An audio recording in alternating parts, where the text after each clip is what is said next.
Just wow. Welcome to Movie Madness with yours truly, JBG. Today, I'm talking about The Neon Demon, directed by Nicolas Refn, Danish filmmaker. Cool dude. And it was written by Mr. Nicolas Refn and Mary Laws and Polly Stenham. You might recognize his name, for he's the director-writer of Drive, Only God Forgives, and Bronson. All very stylistically badass films. He's a cool dude. His films are very fun to watch, and this is not an exception. It's really cool. It stars Elle Fanning as Jessie, Jenna Malone as Ruby, and Keanu Reeves as Hank. He just slipped in there somehow. Gonna put this out there. This is consistent with most of his films. They're just all spectacular in terms of the visuals and the cinematography and the gorgeous, unforgettable use of his use of lighting and colors in this film, especially, are just striking in a way that is just unlike anything I've seen before. There's these two scenes specifically toward the beginning where this in this club that some characters are in, and this use of strobe lighting, and this other scene where Elle Fanning is walking down a runway, from this use of color and visuals and imagery from blue to red, which is very cool, awesome, and just the use of all of those colors and the imagery. For the most part, it makes sense.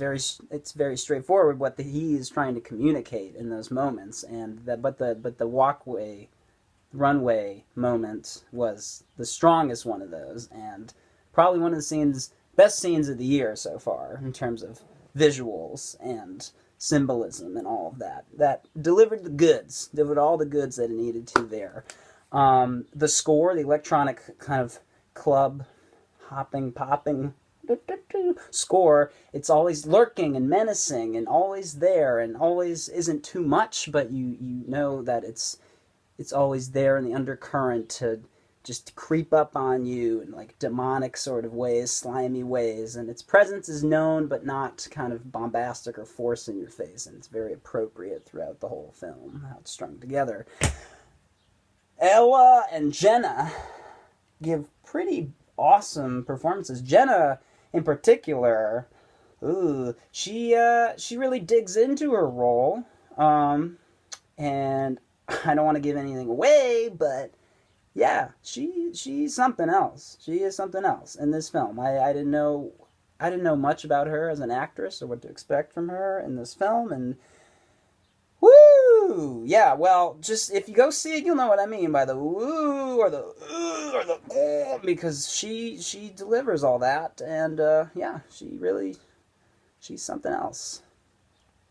It portrays the gross kind of nasty LA modeling business environment. It's gross. It's just digs its teeth into that and kind of just goes with it. I mean, it's something that other films have covered before, but this one, just because of the visuals, kind of stands out for me. And it does have that shock factor. It kind of just goes all over the place towards the end. There's not really much of a narrative. I'm gonna get real. You know, his films, all style, mostly style. Drive is an exception, but mostly style over substance. The characters are a bit thin. It's a bit messy narrative-wise. There's not much substance there. It lacks the structure for a truly complete, lasting, impactful film. It feels just a bit empty and pretentious and kind of puts women in a bad light and fetishizes certain things that, you know, shouldn't be glorified in that way. And it really verges on being pornographic in a way that I would maybe even put it into the NC-17 category, just because of what they let pass. Even if it's rated R, they let some pretty nasty, disgusting stuff pass, which I was surprised by, because it has a a lot of confusing, kind of just there to shock you or try to shock you or confuse you, or just a lot of what the huh moments in the second half, especially like the in the last act of the film. It just goes wild. It just roaming around, just like what can we do next to really throw people off of the trail and trying to figure out what this movie's about or what we want to say.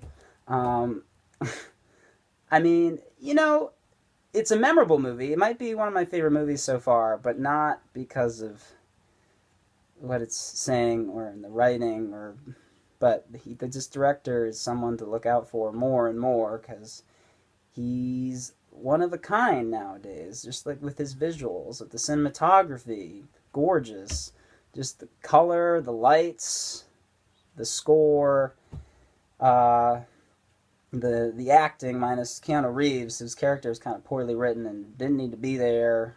He was only there for like one thing, but it was just kind of lost sight of what he was supposed to be, where that was going. It was just kind of weird. But, it was memorable in a way, but it's kind of, I guess, what I expected, which was fine. So, I'm going to give it, let's say, 485 out of 666. The Devil. Because it's the neon demon. Get it? Get it? Okay, great. Thank you for joining me for Movie Madness. This has been JBG. See you next time. Yes.